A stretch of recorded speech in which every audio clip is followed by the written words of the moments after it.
this is Monica Dua, your psychology faculty. Welcome to Safal 2.0 batch.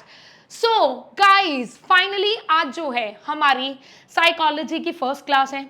बहुत सारे students हमसे बोल रहे थे कि मैम हमारे लिए साइकोलॉजी की क्लासेस भी अरेंज की जाए, क्योंकि बहुत से स्टूडेंट्स हैं ऐसे, ऑल्दो नंबर ऑफ स्टूडेंट्स थोड़े से कम है साइकोलॉजी जिन्होंने ऑप्ट किया हुआ है, बट स्टिल क्योंकि साइकोलॉजी एक बहुत ही इंटरेस्टिंग सब्जेक्ट है, आप सभी को पता ही है, तो बहुत सारे स्टूडेंट्स जिनका साइकोलॉजी सब्जेक्ट है दे वर सेइंग कि हमारे लिए भी तो कुछ होना चाहिए ना भाई, सारे जो है मेन सब्जेक्ट की क्लासेस आ रही है, हमारा क्या। तो भाई देखो, आप लोगों के लिए भी हम लोगों ने अपनी साइकोलॉजी की क्लासेस स्टार्ट कर दी हैं और आज हमारी साइकोलॉजी की पहली क्लास है। ठीक है, अब हमारी जो ये साइकोलॉजी की जर्नी चलेगी ये कैसे चलेगी, इसी के बारे में हम थोड़ा सा डिस्कशन करेंगे और फिर जो है हम अपना first chapter variation in psychological attributes इसको स्टार्ट करेंगे। ठीक है, तो देखो गाइस, अगर आप वैसे देखोगे क्लास 12 के हिसाब से देखोगे तो आपके साइकोलॉजी के टोटल जो है चैप्टर्स हैं वो 9 है। ठीक है, टोटल आपकी बुक में दे रखे हैं, लेकिन अगर आप क्लास 12 के सीबीएसई का सिलेबस देखोगे तो आपके 7 ही चैप्टर्स आएंगे, पहले 7, 8 और 9 चैप्टर डिलीटेड है। ठीक है, लेकिन अगर आप सीयूईटी एस्पेक्ट से देखोगे तो आपका डिलीटेड पोर्शन भी आता है, यानी आपका चैप्टर नंबर 8 और चैप्टर नंबर 9 भी आपका आएगा। क्लियर, यहाँ तक क्लियर है ये बात? तो हम लोग जो है अपने सारे चैप्टर्स को ही कवर करेंगे, 8 और 9 को भी हम लोग जो है कवर करेंगे, ये हमारी कोशिश रहेगी। ठीक है, चलिए अब हम स्टार्ट करने वाले साइकोलॉजी के बारे में। मैं आपको साइकोलॉजी का साथ साथ बताती रहूंगी, जैसे ज्योग्राफी में भी बताती हूँ कहाँ से कौन कौन से क्वेश्चंस पूछे जा सकते हैं, एग्जाम्पल्स जो होंगे वो आपको दे दिए जाएंगे, lot of things will be there जो आपके साथ करी जाएंगी। सिंपल सी बात यही है, अगर आपको लेक्चर समझ में आए कमेंट सेक्शन में लिख के जरूर बताइएगा कि आपको लेक्चर कैसा लगा। ठीक है, तो चलिए स्टार्ट करते हैं आज हम अपना चैप्टर नंबर 1। ठीक है, वेरिएशन इन साइकोलॉजिकल एट्रीब्यूट्स, जिसका आज लेक्चर नंबर 1 हम लोग कवर करेंगे। ठीक है, चलिए सबसे पहले हम देखते हैं आज हम क्या बात करेंगे। सबसे पहले हम जानेंगे इंडिविजुअल डिफरेंसेस क्या होते हैं, और ये कॉमन है, ये सब में होते हैं। फिर हम जानेंगे कि जो हमारे साइकोलॉजिकल डिफरेंसेस होते हैं उनको हम असेस कैसे कर सकते हैं और असेस करने के तरीके क्या क्या होते हैं, और फिर हम स्टार्ट करेंगे अपनी इंटेलिजेंस की थ्योरीज। यहाँ से आपके बहुत सारे क्वेश्चंस पूछे जाते हैं कि हमारी इंटेलिजेंस की जो थ्योरी है, अलग अलग हमारी थ्योरीज दे रखे हैं इंटेलिजेंस की। ठीक है, तो वहाँ कहाँ कहाँ से जो है कैसे क्वेश्चंस आते हैं, कौन कौन सी थ्योरीज हैं, वो सब हम आज के इस लेक्चर के अंदर कवर करने वाले हैं। क्लियर? चलिए सबसे पहले हम थोड़ा सा जो है डेमो वो ले लेते हैं, एक इंट्रोडक्शन ले लेते हैं कि देखो साइकोलॉजिस्ट के लिए इंडिविजुअल डिफरेंसेस का क्या मतलब होता है। देखो एक चीज़ ना आप अपनी लाइफ में हमेशा याद रखना, इंडिविजुअल डिफरेंसेस हर जगह होते हैं। अब जैसे आप लोगों ने अपने आसपास देखा होगा कि लोग होते हैं, ट्विन्स होते हैं। ठीक है, अब ट्विन्स भी अगर आपने देखा होगा कई तरीके के होते हैं। एक ट्विन्स आपने देखे होंगे जेंडर अलग होगा, मतलब लड़का और लड़की, या आपने देखा होगा दोनों बॉयज या दोनों गर्ल्स मतलब सेम जेंडर। तो ऐसे ट्विन्स भी होते हैं, लेकिन ट्विन्स भी कहीं ना कहीं अलग होते हैं। ट्विन्स में भी आपने देखा होगा कि एक बच्चा शायद आपको अच्छा एकेडमिक परफॉर्मेंस दिखेगी, एक बच्चे की ना उतनी अच्छी एकेडमिक परफॉर्मेंस दिखे। तो भाई देखो इंडिविजुअल डिफरेंसेस हर जगह हैं, नेचर ने भी हमारी जो चीज़ें वो अलग अलग बनाई हैं, बट साइकोलॉजी में इंडिविजुअल डिफरेंस का क्या मतलब होता है हम उसको जानेंगे। तो देखो साइकोलॉजिस्ट के accordingly individual differences refer to distinctiveness का मतलब होता है जो हमारी डिफरेंट क्या होती है, जो हमारी डिफरेंट एंड वेरिएशंस होती हैं, लोगों के बिहेवियर पैटर्न में जो अलग अलग चीज़ें आपको देखने को मिलती हैं उसको इंडिविजुअल डिफरेंसेस बोला जाता है। कैसे? अब एक बात देखो, लेट्स टेक एग्जांपल, मान लीजिए दो मतलब सिबलिंग्स हैं, ब्रदर सिस्टर हैं। ठीक है, अब आप उसमें देखिए कि मान लो एक बच्चे को गुस्सा आ रहा है, तो जब उसके सामने कोई ऐसा सिचुएशन आ जाती है जो उसके अकॉर्डिंगली नहीं है, तो वो उस सिचुएशन में बहुत जो है चीख के या अपना गुस्सा निकाल के उस सिचुएशन को रिएक्ट करता है। लेकिन वहीं पे जो उसका दूसरा भाई या बहन है वो शांत रहता है, वो समझ जाता है कि ठीक है, इट्स ओके। तो आप समझ रहे हो, तो ऐसे जो है हर एक इंसान का जो होता है नेचर अलग होता है, तो हमारा जो बिहेव करने का अलग अलग पैटर्न होता है उसी को ही क्या बोला जाता है, इंडिविजुअल डिफरेंसेस बोला जाता है साइकोलॉजी में। क्लियर? हर एक पर्सन का आपको बिहेवियर पैटर्न, बिहेव करने का, उस पर्सन की जो कैरेक्टरिस्टिक्स हैं वो आपको अलग मिलेंगी। एक ही फैमिली के दो बच्चे होंगे, एक बहुत सोशल होगा और एक बहुत इंट्रोवर्ट होगा, बात नहीं करेगा, इतना जल्दी घुलेगा मिलेगा नहीं। ट्विंस में भी आपको ये चीजें देखने को मिलेंगी। ट्विंस में भी आपको एक ट्विन में एक तो ऐसा मिलेगा जो बहुत सारी बातें कर रहे हैं, लेकिन एक जो है वो बिल्कुल अपने में ही मस्त रहता है। तो you know variations are there, बहुत सारी वेरिएशंस है। इसी को ही साइकोलॉजिकल डिफरेंसेस या इंडिविजुअल डिफरेंसेस बोला गया है। अब देखो बहुत से साइकोलॉजिस्ट ना इस बात को भी मानते हैं कि भाई हमारा जो बिहेवियर होता है ना, हमारी जो ट्रेट्स होती हैं, ट्रेट्स का मतलब समझते हो, ट्रेट्स का मतलब होता है क्वालिटीज, ठीक है।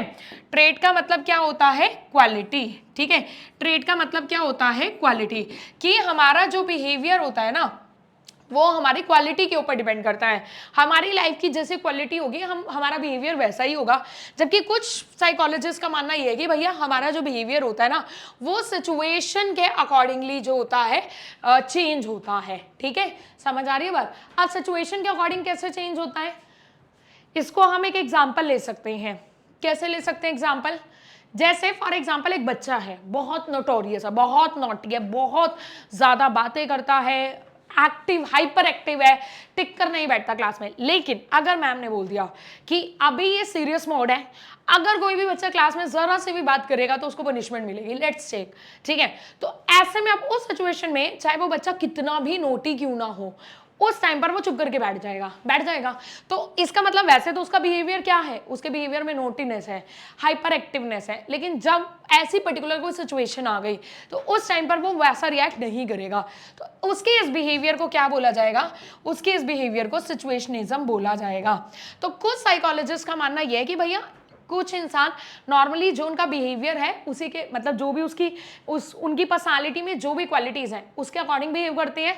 बट कुछ जो लोग होते हैं वो सिचुएशन के अकॉर्डिंग बिहेव करते हैं, और जो लोग सिचुएशन के अकॉर्डिंग बिहेव करते हैं उसे सिचुएशनिज्म बोला गया है।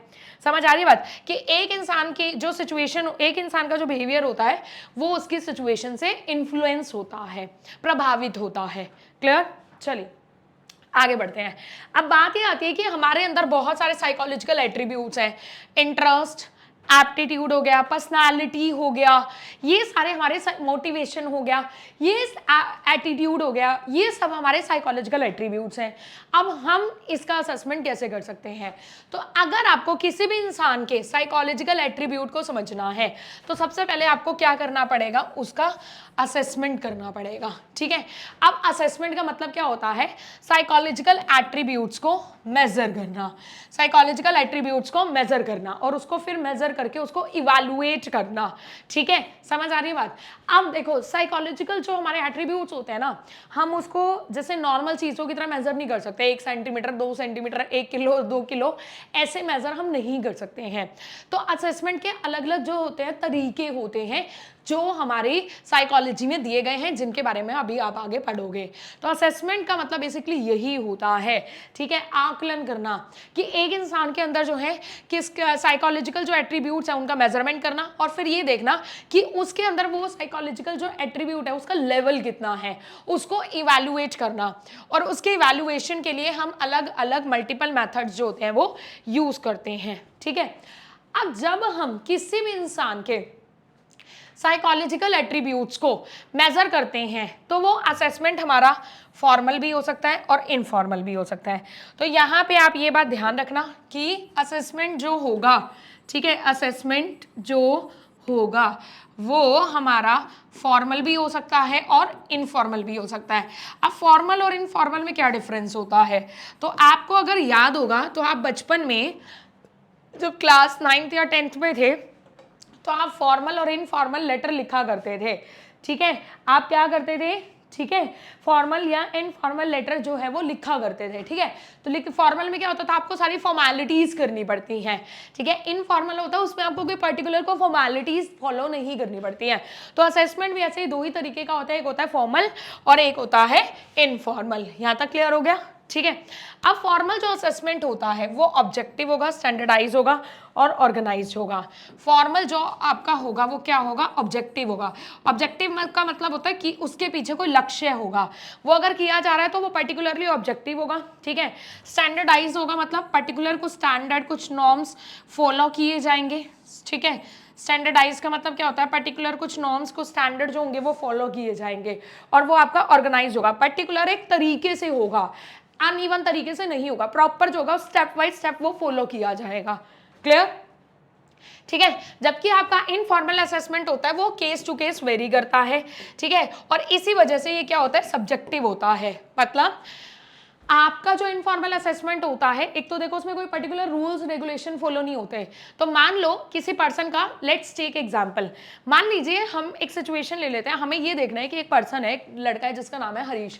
अब हमें ये देखना है कि हरीश जो है बहुत ज़्यादा जो है स्ट्रेसफुल सिचुएशन में कैसा बिहेव करता है, हमें उस ये वो करना है। तो एक तो हम उसके सामने प्रॉपर एक स्ट्रेसफुल सिचुएशन क्रिएट करें, समझ आ रही है बात, और फिर हम उसका असेसमेंट करें। तो वो तो हो गया फॉर्मल, क्योंकि उसमें हमने पर्टिकुलर सिचुएशन क्रिएट करी है, सारी चीज़ें लेकर आए हैं। एक ये है कि हम नॉर्मल सिर्फ उसको दूर से ही काइंड ऑफ ऑब्जर्व कर रहे हैं, दैट्स इट, ठीक है। तो हो सकता है एक पर्टिकुलर सिचुएशन में, स्ट्रेसफुल सिचुएशन में वो अलग बिहेव कर रहा है, लेकिन वही अगर उसके सामने कोई और स्ट्रेसफुल सिचुएशन आ रही है तो उसमें अलग बिहेव कर रहा है। तो दोनों स्ट्रेसफुल सिचुएशन में वो अलग बिहेव कर रहा है, तो उसको हम क्या बोलेंगे, इनफॉर्मल बोलेंगे, और वो क्या होगा, आपका सब्जेक्टिव होगा। तो आप ये बात ध्यान रखना कि जो इनफॉर्मल हमारा असेसमेंट होता है वो कैसा होता है, वो सब्जेक्टिव होता है, वो चेंज हो सकता है। क्लियर? साइकोलॉजिकल असेसमेंट जो होते हैं, psychological assessment uses systematic testing procedures to evaluate abilities, behaviour, personal qualities of individuals. मतलब सिंपल सी बात यही है कि भाई साइकोलॉजिकल असेसमेंट क्यों किए जाते हैं, एक इंसान की एबिलिटीज को इवैल्यूएट करने के लिए, उसके अंदर क्या क्वालिटीज हैं, उसके बिहेवियर को इवैल्यूएट करने के लिए जो है हम क्या करते हैं, साइकोलॉजिकल असेसमेंट करते हैं। यहाँ तक क्लियर हो गया होगा आपको? ठीक है, चलिए आगे बढ़ते हैं। नेक्स्ट, अब हम बात करेंगे कि साइकोलॉजिकल एट्रीब्यूट्स होते कौन कौन से हैं। तो सबसे पहले होता है इंटेलिजेंस। तो सबसे पहले तो आप ये ध्यान रखना कि जो इंटेलिजेंस है ये एक ग्लोबल कैपेसिटी होती है, मतलब ये सब में पाई जाती है। इट इज नॉट अ मतलब ये हो सकता है एक में ज्यादा एक में कम, बट ये ग्लोबल कैपेसिटी है, ठीक है। टू अंडरस्टैंड द वर्ल्ड, इसमें हम बेसिकली क्या करते हैं, अपने आसपास के संसार को समझते हैं। रैशनली का मतलब होता है लॉजिकली, रैशनली का मतलब क्या होता है, लॉजिकली। इसमें जो है हम लॉजिकली किसी भी चीज़ के पीछे कारण लगाने की कोशिश करते हैं, और फिर जो है हमारी लाइफ में जो भी चैलेंजेस आते हैं तो उन चैलेंजेस को पूरा करने के लिए हम अपने जब आसपास के रिसोर्सेज को अच्छे से यूज़ करते हैं तो इसका मतलब क्या है कि हम अपने इंटेलिजेंस का यूज़ कर रहे हैं। क्लियर हो रही है बात? तो बेसिकली इंटेलिजेंस जो है वो एक ग्लोबल कैपेसिटी होती है, वो हर एक के अंदर मिलती है, पहली बात। दूसरी बात, इसमें हम रैशनली थिंक करते हैं, हम कारण ढूंढने की क्या करते हैं, कोशिश करते हैं। तीसरा, जब हमारे सामने कोई भी चैलेंजिंग सिचुएशन आती है तो हम अपने आसपास के रिसोर्सेज को यूज करके उस सिचुएशन को फेस करते हैं, ठीक है। अब जो इंटेलिजेंस टेस्ट होते हैं वो इसीलिए ही किए जाते हैं ताकि हम ये देख सकें कि एक पर्सन का अंदर कितनी कॉग्निटिव कॉम्पिटेंस है, मतलब वो कितना लॉजिकली सोच सकता है, कितना जो है वो अपनी लाइफ से जो है अपनी आसपास के एनवायरनमेंट से प्रॉफिट क्रिएट कर सकता है। अब यहाँ पे एक बात समझना, प्रॉफिट का मतलब यहाँ मॉनेटरी बेनिफिट नहीं होता, प्रॉफिट किसी भी टर्म में हो सकता है, मतलब वो अपनी सिचुएशन से कितना पॉजिटिव ले रहा है, कितना प्रॉफिट इनटेक कर रहा है, ये सब हम इंटेलिजेंस टेस्ट से ही देखते हैं कि एक इंसान कितना कैपेबल है अपनी एबिलिटीज को यूज करने के लिए। क्लियर? यहाँ तक क्लियर हो गया होगा? ठीक है। उसके बाद आता है एप्टीट्यूड। एप्टीट्यूड का मतलब होता है आपके अंदर जो पोटेंशियल है, आपके अंदर जो एबिलिटी है। एप्टीट्यूड का मतलब क्या होता है, एबिलिटी यानी पोटेंशियल। आपके अंदर जो स्किल्स एक्वायर करने की एबिलिटी होती है उसको बोलते हैं aptitude. Aptitude tests are used to predict whether an individual will be able to do if given proper environment and training। हाँ, अब देखो एप्टीट्यूड टेस्ट इसलिए किए जाते हैं, मान लो एक बच्चा है, ठीक है, उसके अंदर जो है लेट्स टेक मैथमेटिकल एप्टीट्यूड है, या लॉजिकल एप्टीट्यूड है, या डांसिंग एप्टीट्यूड है। डांसिंग एप्टीट्यूड देख लेते हैं। अब हमें पता चल गया कि एक बच्चे के अंदर डांसिंग एप्टीट्यूड है, कहीं ना कहीं है। अब हमें प्रॉपर ये देखना है कि अगर हम इस बच्चे को प्रॉपर ट्रेनिंग दे, वो इन्वायरमेंट दे, क्या वो अपने उस एप्टीट्यूड का प्रॉपर यूज कर पा रहा है।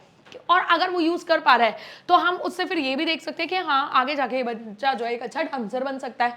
तो बेसिकली एप्टीट्यूड टेस्ट इसलिए किए जाते हैं ताकि एक बच्चे की जो स्किल्स है वो और इन्हांस हो और उसी स्किल के बिहाफ पर वो अपने फ्यूचर को आगे प्रॉफिटेबल बना सके। फिर से मैं एक बात बोलूंगी, यहाँ प्रॉफिटेबल का मतलब सिर्फ not in terms of money, पैसे के उसमें नहीं होता, हर टर्म में होता है कि वो एक अच्छी लाइफ स्पेंड कर सके। समझ आ रही बात? तो एप्टीट्यूड का मतलब होती है एबिलिटी, आपके अंदर इनबॉर्न कितनी एबिलिटी है, कितने स्किल्स हैं। ठीक है, क्लियर? नेक्स्ट आता है इंटरेस्ट। ऑफ कोर्स इंटरेस्ट होना भी बहुत ज्यादा जरूरी है। इंटरेस्ट का मतलब यही होता है कि एक पर्सन जो है अपनी स्पेसिफिक एक्टिविटीज में कौन सी एक्टिविटी को प्रेफर करता है। ठीक है, अब मान लीजिए एक बच्चे के अंदर, लेट्स टेक एग्जांपल, एक बच्चे के अंदर डांसिंग एप्टीट्यूड तो है, हाँ उसके अंदर वो देख लिया, वो पेरेंट्स ने ऑब्जर्व कर लिया वो पोटेंशियल है, लेकिन उसका डांस करने में इंटरेस्ट नहीं है तो भी कोई फायदा नहीं होगा। तो एप्टीट्यूड के साथ साथ इंटरेस्ट होना भी जरूरी है। इंटरेस्ट है एक बच्चे को डांस सीखने का, लेकिन उस चीज का उसके अंदर एप्टीट्यूड नहीं है तो भी नहीं फुलफिल हो सकता। तो आप ये चीज हमेशा ध्यान रखना, एप्टीट्यूड भी आपका तभी पूरा होगा जब आपका इंटरेस्ट होगा। क्लियर? तो इंटरेस्ट का मतलब यही होता है कि आप किस चीज को कितना प्रेफरेंस देते हो। ठीक है, अब जैसे अब जब हम बच्चों का इंटरेस्ट का असेसमेंट करते हैं कि बच्चों के अंदर कितना इंटरेस्ट है, तो उससे हम यही तो दिखाते हैं ना कि वो बच्चा आगे जाके क्या सब्जेक्ट चूज करेगा, क्या कोर्सेज वो आगे जाके चूज करेगा। क्लियर? अभी जैसे मान लो एक बच्चा जो है 9th-10th में जब तक आता है, अभी आप अपना ही देख लो, ठीक है, जब एक बच्चा जो है 9th-10th में आता है तो उसको इस चीज़ का आइडिया हो जाता है कि हाँ यार मेरा मैथ्स में इंटरेस्ट नहीं है, मेरा जो है नेचर को जानने में इंटरेस्ट है, वर्ल्ड पॉलिटिक्स को जानने में इंटरेस्ट है। तो वो बच्चा कहाँ जाता है? पॉलिटिकल के उसमें जाता है, अरेना में जाता है। ठीक है, तो आपका जो इंटरेस्ट होता है वो ही आपके आगे जाके करियर को, आपके सब्जेक्ट्स को, आपके कोर्सेज को एक डायरेक्शन प्रोवाइड करता है, आपका इंटरेस्ट। क्लियर? नेक्स्ट आता है पर्सनालिटी। अब ये तो बहुत ही जरूरी है। पर्सनालिटी का मतलब बेसिकली क्या होता है? एक पर्सन की कैरेक्टरिस्टिक्स, मतलब फीचर्स, एक इंसान के अंदर क्या क्या विशेषताएं हैं, फीचर्स हैं, ठीक है, जो उसको दूसरे के लोगों से डिस्टिंक्ट का मतलब होता है डिफरेंट, अलग बनाती है। अब ये चीज तो मैंने आपको बताई है कि हर एक पर्सन के अंदर जो है अलग अलग फीचर होती हैं। मेरी अलग फीचर हो सकती है, मेरे सिस्टर मेरे ब्रदर की अलग फीचर हो सकती है। हर एक पर्सन की अपनी एक अलग पर्सनालिटी होती है और एक इंसान की पर्सनालिटी जो होती है वो उसको दूसरे पर्सन से अलग बनाती है। अब हम पर्सनालिटी टेस्ट क्यों करते हैं? वो हम इसीलिए तो करते हैं ताकि हम ये देख सकें कि एक पर्सन जो है वो कितना डोमिनेंट है। डोमिनेंट जैसे अब कई लोगों की पर्सनालिटी क्या होती है कि हमेशा उनको ये रहता है कि मैं लीड करूं, तो उसको बोला जाता है डोमिनेंट। ठीक है, और कई जो होते हैं सबमिसिव होते हैं। सबमिसिव मतलब हाँ ठीक है यार, जैसा कह रहा है वो चलो आजा कर देते हैं, क्या फर्क पड़ रहा है हमें, है ना। तो वो है। आउटगोइंग है या विड्रॉन है। आउटगोइंग और विड्रॉन का मतलब वही हो गया कि एक पर्सन कितना सोशल है, कितना इंट्रोवर्ट है, मूडी है या इमोशनली बैलेंस है। इमोशनली स्टेबल का मतलब ये है कि हर इमोशंस, अपने इमोशंस पे उसको अच्छे से कंट्रोल करना आता है। या मूडी है, मूड के हिसाब से वो उसका बिहेवियर जो है या उसके इमोशंस जो है वो क्या हो जाते हैं, चेंज हो जाते हैं। क्लियर? तो पर्सनालिटी बेसिकली आपकी जो है आपके बिहेवियर के बारे में एक क्या प्रोवाइड करती है? पर्सनालिटी आपके बिहेवियर के बारे में आपका एक रास्ता, आपके बिहेवियर का एक ओवरव्यू देती है। क्लियर? तो पर्सनालिटी जो होती है वो आपकी पर्सनालिटी आप दूसरे लोगों से आपको अलग बनाती है। क्लियर? नेक्स्ट आता है वैल्यूज। ऑफ कोर्स वैल्यूज का भी एक बहुत इंपॉर्टेंट रोल होता है। वैल्यूज का मतलब होता है आपका बिलीफ सिस्टम, हम किन चीजों में विश्वास करते हो। ठीक है, a person having a value sets of standard for guiding his actions in life and also for judging values. जैसे कहते नहीं है, कई लोग जो होते हैं कुछ स्पेसिफिक काम होते हैं जो वो नहीं करते हैं, वो क्या बोलते हैं, यार मैं ये काम नहीं कर सकता, मेरी वैल्यूज के ये काम अगेंस्ट है। तो वैल्यूज होती है आपका खुद का बिलीफ सिस्टम, आपके खुद के सेट ऑफ नॉर्म्स जो आपने अपनी लाइफ को जीने के लिए सेट कर रखे हैं, उसको बोला जाता है वैल्यूज। ठीक है, और वैल्यूज जो होती है वो आपकी लाइफ में होना बहुत जरूरी है, क्योंकि वैल्यू भी आपको कोई भी काम करते टाइम गाइड करती है। जैसे मैंने आपको बताया, ठीक है, एक पर्सन है जो मान लीजिए वर्किंग प्लेस पे बहुत ऑनेस्ट है और ऐसा अक्सर होता है कि जो लोग बहुत ऑनेस्ट होते हैं उनको इतना ज़्यादा जो होता है, देखा है आप लोगों ने, इतना ज़्यादा उनको सक्सेस नहीं मिलती। अब क्योंकि उसको सक्सेस नहीं मिल रही है, क्योंकि वो बहुत ऑनेस्ट है, स्ट्रेट फॉरवर्ड है, अब वो ये सोच के कि मुझे सक्सेस लेनी है और वो डिसऑनेस्टी स्टार्ट कर दे। लेकिन जब वो अगर डिसऑनेस्टी स्टार्ट करेगा ना कहीं उसके अंदर की वैल्यूज उसको वो काम करने नहीं देंगी, गाइड करेंगे कि नहीं, तेरा तो ये पर्सनालिटी नहीं है, तेरी तो लाइफ की वैल्यू ही नहीं है, तूने तो अपनी लाइफ में कभी डिसऑनेस्ट बनना सीखा ही नहीं है। समझ रहे हो आप? तो आपकी जो वैल्यूज होती है ना, आपको लाइफ में हर कदम पर गाइड करती है। हर एक इंसान की अपनी वैल्यूज होती हैं, हर एक इंसान अपनी वैल्यू सेट करता है। अब आप सोचोगे कि मैम हमने तो कभी अपनी कोई वैल्यू सेट नहीं करी, आपने करी है, आपको अभी खुद ऑब्जर्व नहीं हो पाया।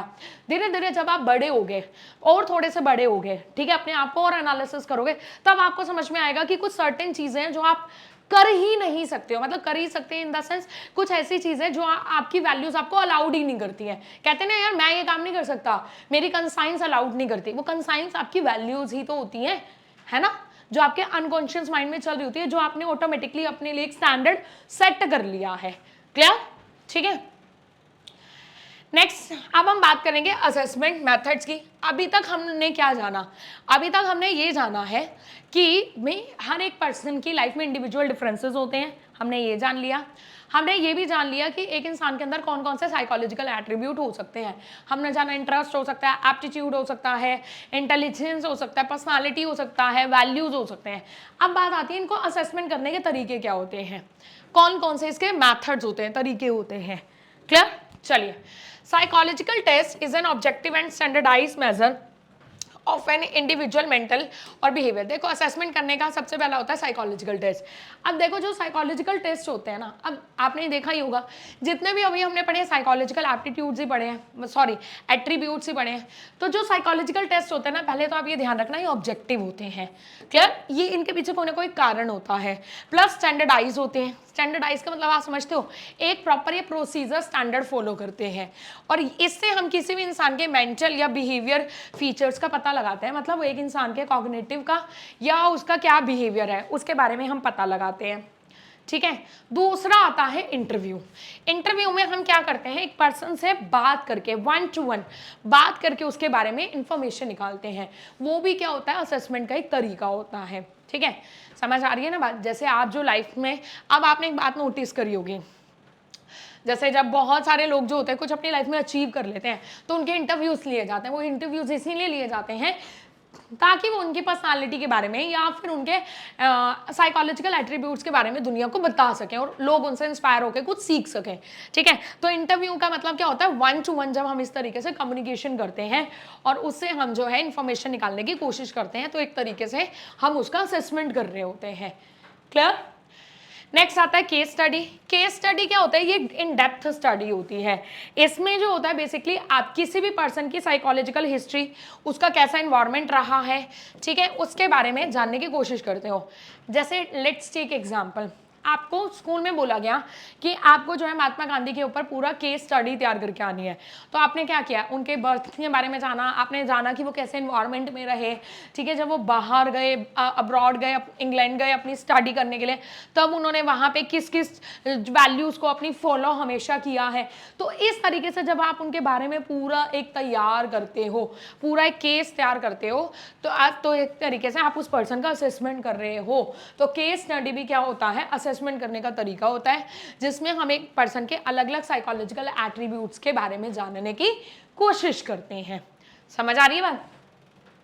नेक्स्ट आता है ऑब्जर्वेशन। अब ऑब्जर्वेशन भी ऑफ कोर्स आपका सिस्टमैटिक होता है, कई बार ऑर्गेनाइज्ड होता है और ऑब्जेक्टिव भी होता है। इसमें भी हम क्या करते हैं, कुल मिला के ऑब्जर्व करने की कोशिश करते हैं। ठीक है, ऑब्जर्वेशन क्या होता है, अभी जैसे आपने नोटिस किया होगा, जब जो है आप जब अपनी लाइफ में अब आगे कोई बड़े बड़े मान लीजिए इंटरव्यूज दोगे, ठीक है, आप अपनी लाइफ में कभी ना कभी इंटरव्यूज तो दोगे, चाहे प्राइवेट नौकरी के लिए जाओ चाहे आप गवर्नमेंट के लिए जाओ, आप इंटरव्यूज तो दोगे। तो आप देखना इंटरव्यू पैनल में ना एक पर्सन होता है, ठीक है, वो चुप करके बैठा रहेगा। स्पेशली गवर्नमेंट इंटरव्यूज जब भी आप दोगे ना, उसमें आप देखना वो कुछ नहीं करेगा, वो चुप करके बस आपको सिंपल साइलेंट होकर ऑब्जर्व करेगा। तो क्योंकि ऑब्जर्वेशन भी एक तरीका होता है आपके साइकोलॉजिकल एट्रीब्यूट्स को, आपकी पर्सनालिटी को मेजर करने का, आपके बारे में जानने का। ठीक है, तो ऑब्जर्वेशन भी जो होती है वो बहुत ही एक रियल टाइम होती है। क्लियर? नेक्स्ट आता है सेल्फ रिपोर्ट। सेल्फ रिपोर्ट में तो एक पर्सन अपने बारे में खुद ही अपने बारे में बताता है, ठीक है।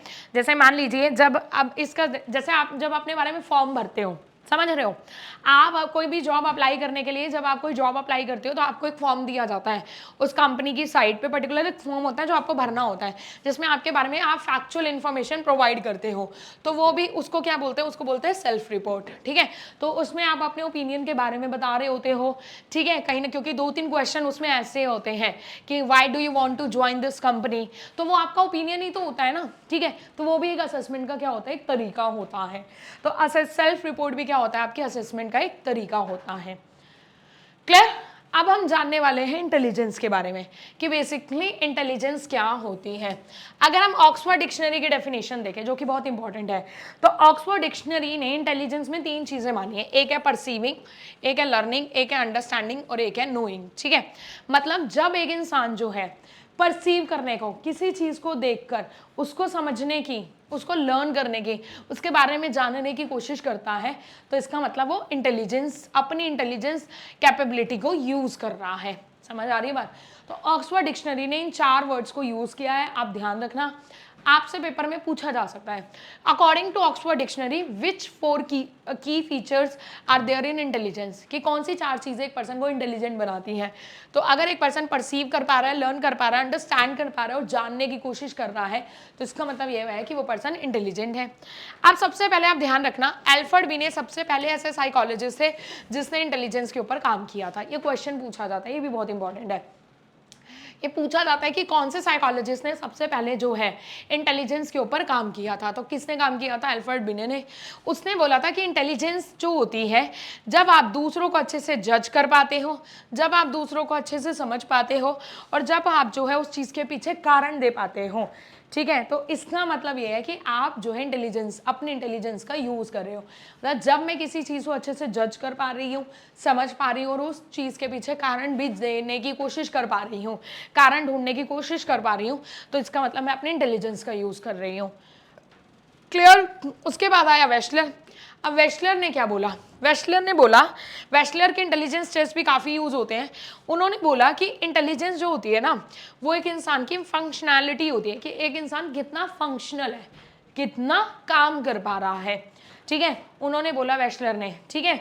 इसके अलावा जो है गार्डनर और स्टर्नबर्ग थे, उन्होंने ये बोला कि भाई इंटेलिजेंट जो होती है उसमें सिर्फ एक इंडिविजुअल जो है चीज़ों को समझता नहीं है, बल्कि अपने इन्वायरमेंट में अपने आप को अडेप्टेशन के कैपेबल बनाता है और अपने इन्वायरमेंट को अपने अकॉर्डिंगली चेंज भी करता है।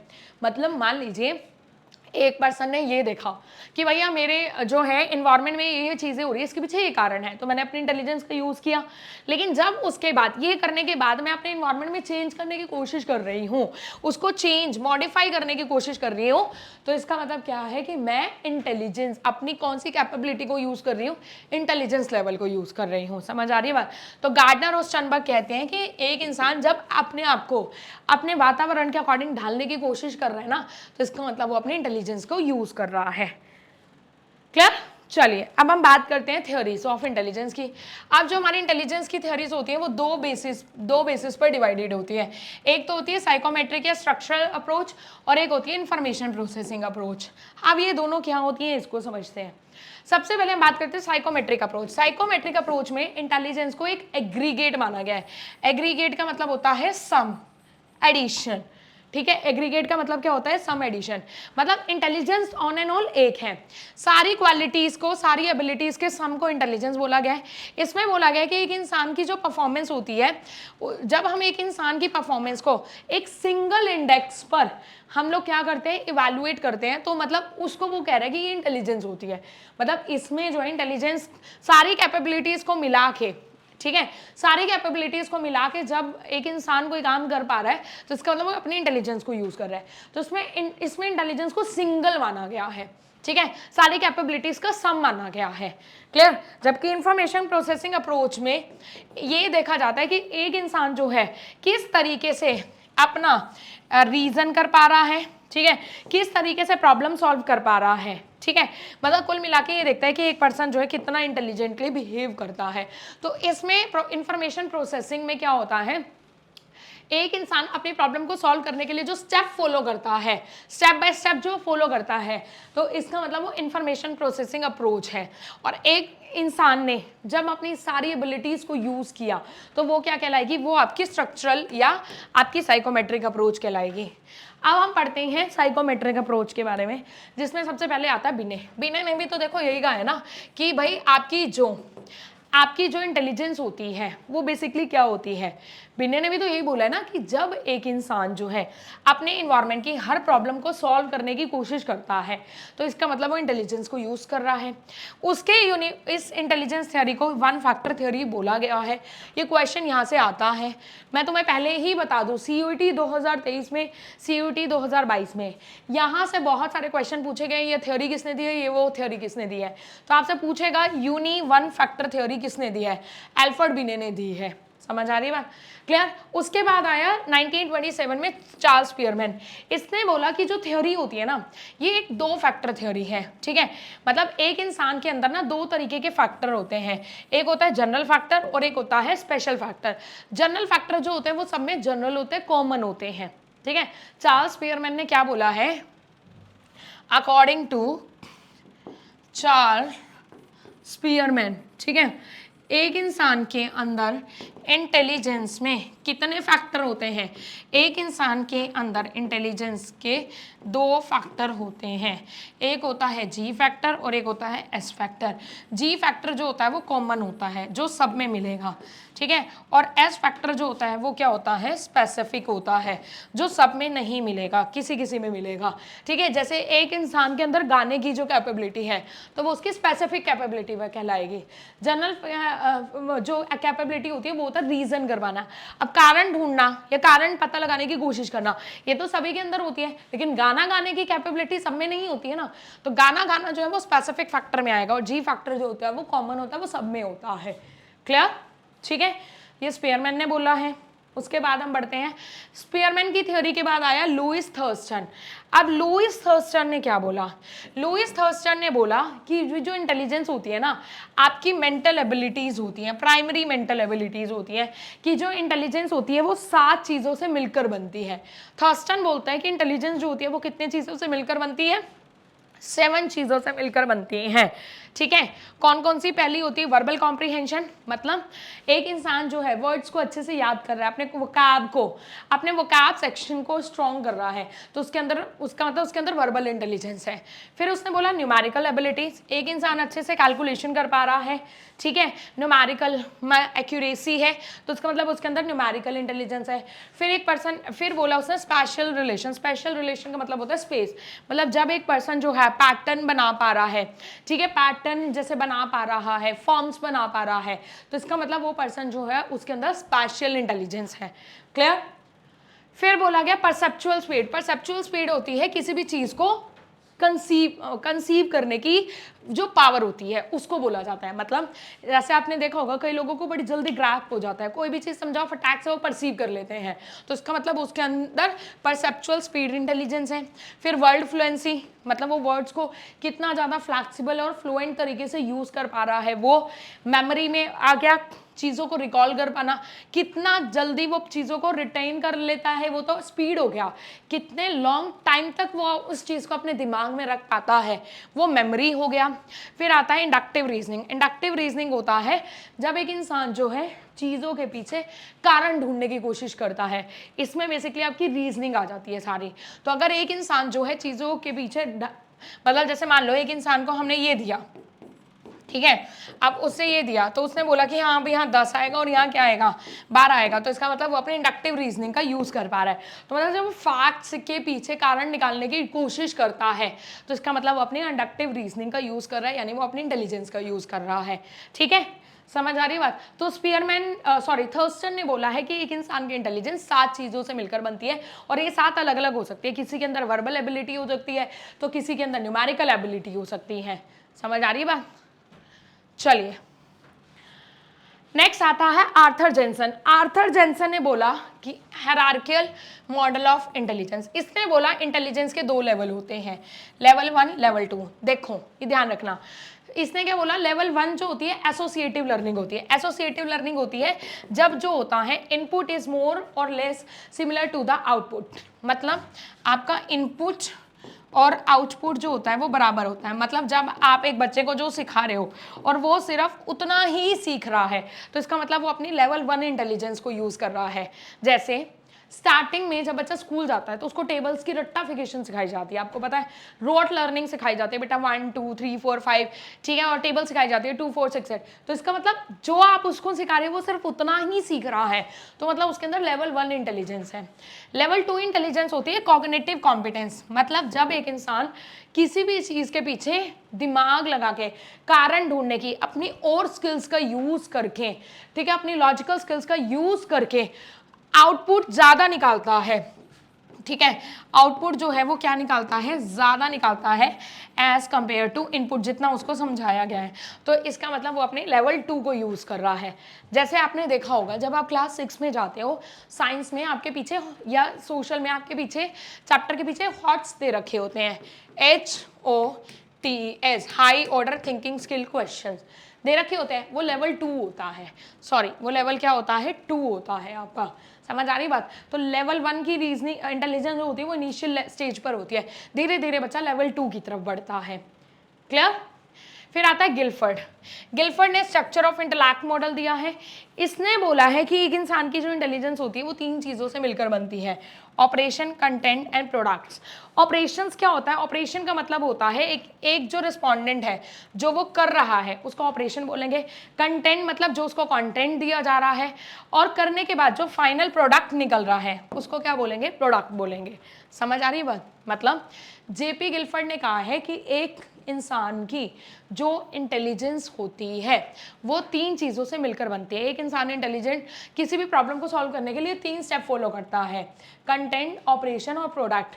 कंटेंट में जो उसको मटेरियल प्रोवाइड किया जा रहा है, मटेरियल प्रोवाइड करने के लिए भी जो भी वो इनैक्ट कर रहा है, काम कर रहा है, उसको ऑपरेशन बोलेंगे, और इनैक्ट करने के बाद जो फाइनली लास्ट में रिजल्ट आ रहा है उसको क्या बोलेंगे, प्रोडक्ट बोलेंगे। तो उसने कहा कि एक इंसान अपनी लाइफ में प्रॉब्लम सॉल्व करने के लिए इंटेलिजेंस को इन 3 स्टेप से फॉलो करता है, ठीक है, ऑपरेशन, कंटेंट एंड प्रोडक्ट।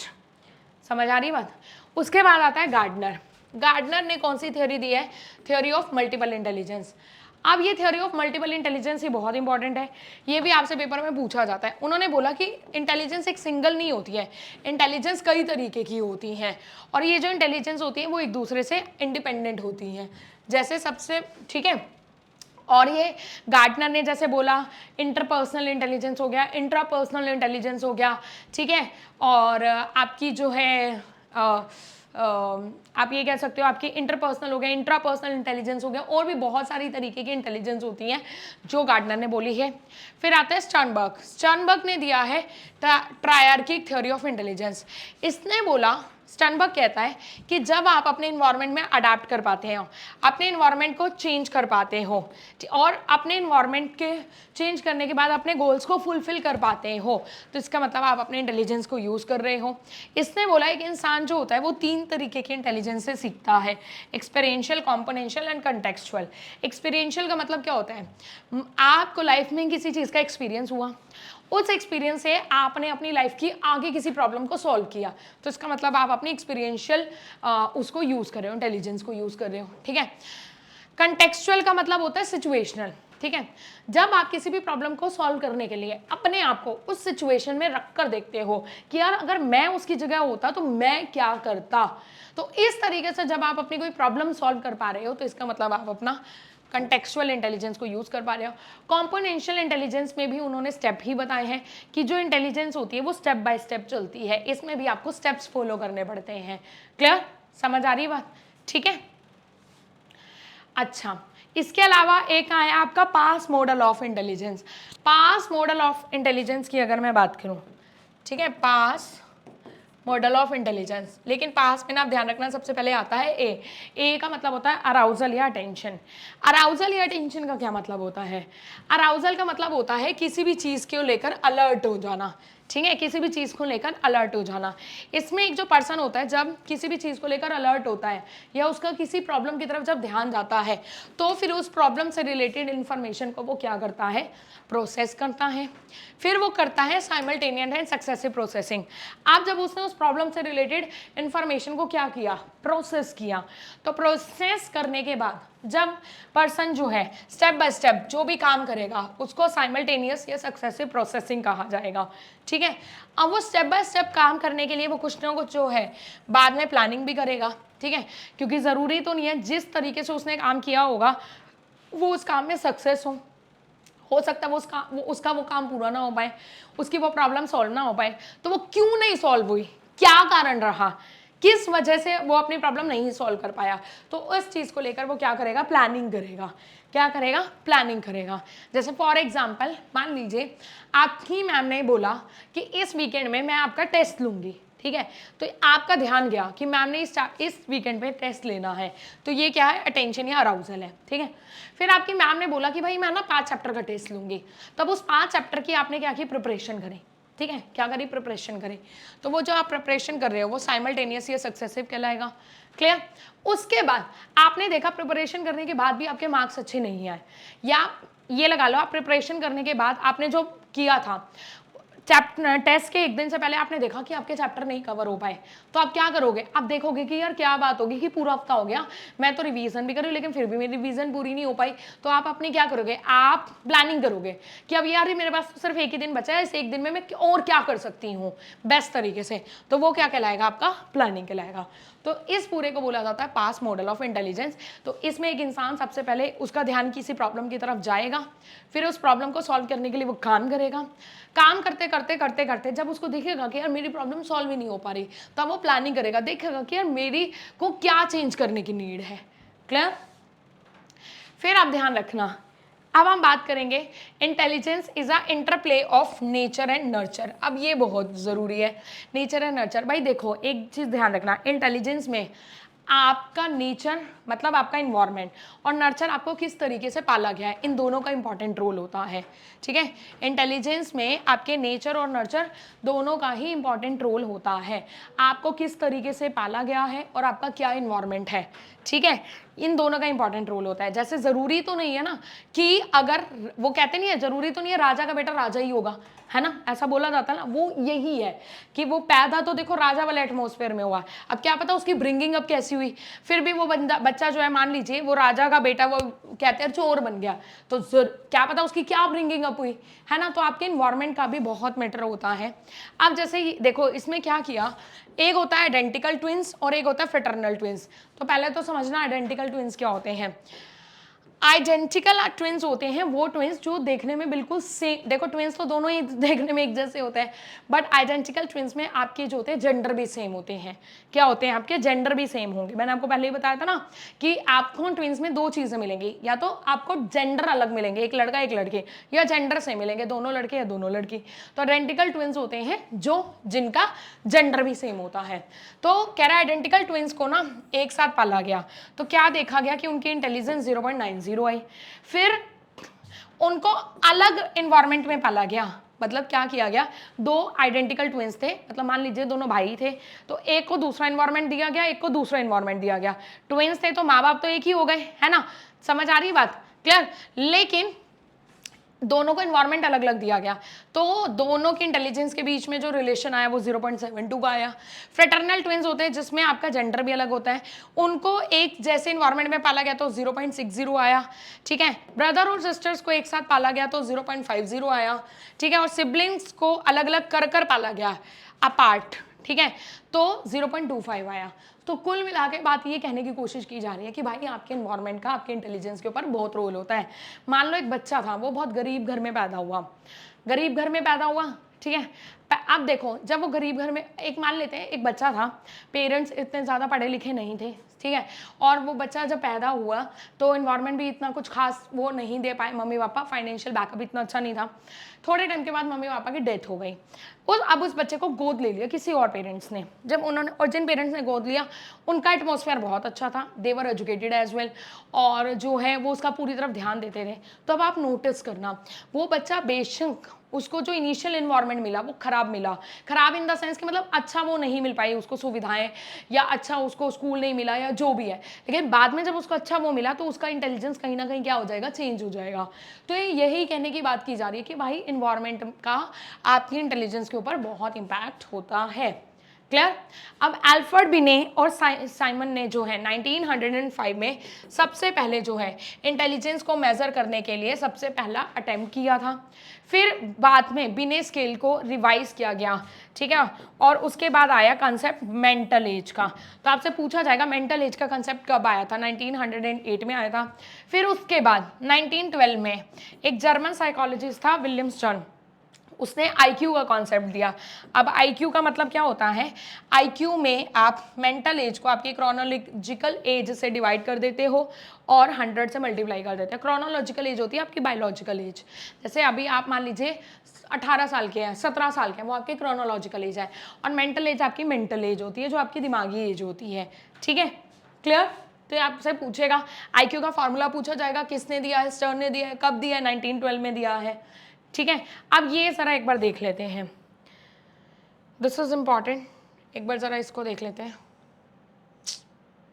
अरे सीधा हो, सीधा हो, हाँ ठीक है।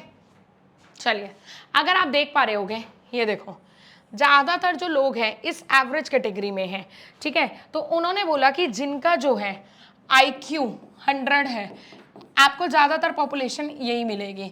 और देखो IQ 100 कब आएगा, IQ 100 आपका तभी तो आएगा जब आपकी मेंटल एज मान लो 5 है और आपकी क्रोनोलॉजिकल एज भी 5 है, ठीक है। तो अगर तो क्या आएगा 100, मतलब जब आपकी मेंटल एज और क्रोनोलॉजिकल एज दोनों बराबर होंगी तो आपका IQ क्या आएगा 100। उसने कहा कि ज़्यादातर जो जनसंख्या हमारी इसी कैटेगरी में आती है, बहुत कम जनसंख्या ऐसी है जिनका IQ 110 120 मतलब 100 से ऊपर होगा, या 100 से क्या होगा, कम होगा, बहुत कम लोग होंगे। और फिर जिनका 100 से IQ ज़्यादा होगा उनको क्या बोला जाएगा, उनको देखो 100 से ज़्यादा होगा तो high average superior very superior category में बोला जाएगा, और 100 से अगर कम होगा तो लो एवरेज, ठीक है, बॉर्डर लाइन, ठीक है, उसके बाद फिर प्रोफाउंड सिवियर, इन सब में बोला जाएगा। अब ये सब क्या होता है ये आपको जानने को मिलेगा नेक्स्ट क्लास के अंदर, ठीक है, क्योंकि अगर आज ही सारा समझा दूंगी, चैप्टर बहुत बड़ा है तो आपके लिए दिक्कत हो जाएगी इतना सारा डाइजेस्ट करना। क्लियर। तो हमने जो है यहाँ पर इंटेलिजेंस के जो मेन कंसेप्ट थे रिवीजन पॉइंट ऑफ व्यू से मैंने आपको सारे करा दिए हैं, ठीक है। आपको क्लास कैसी लगी कमेंट सेक्शन में लिख के ज़रूर बताना। इसके अलावा आपका कोई डाउट हो तो वो भी मुझे कमेंट सेक्शन में लिख के बताना, I will try to resolve it at earliest, ठीक है। तो आज के लिए इतना ही है, मिलते हैं नेक्स्ट क्लास में, till then bye bye, take care and have a nice day.